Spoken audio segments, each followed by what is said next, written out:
तिवई चढ़ावेले हो।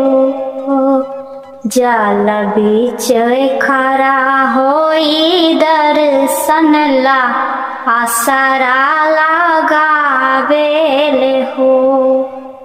जल बीच खड़ा होई दर्शन ला आसरा लगावेले हो।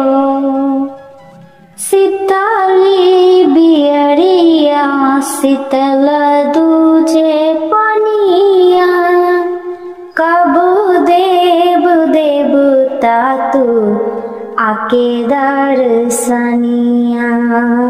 हाँ शीतली बियरिया शीतल दूजे पनिया, कब देव देवता तू आके दर्शनिया।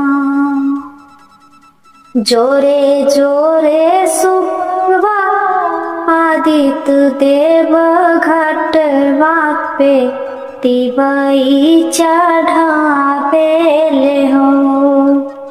जल बीच खड़ा होई दर्शन ला आसरा लगावेले हो।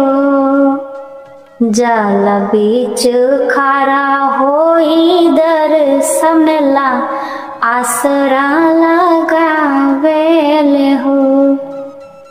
भूखली शरीरिया सजल शोभे मना,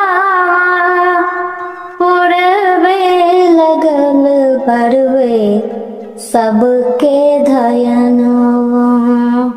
हाँ भूखली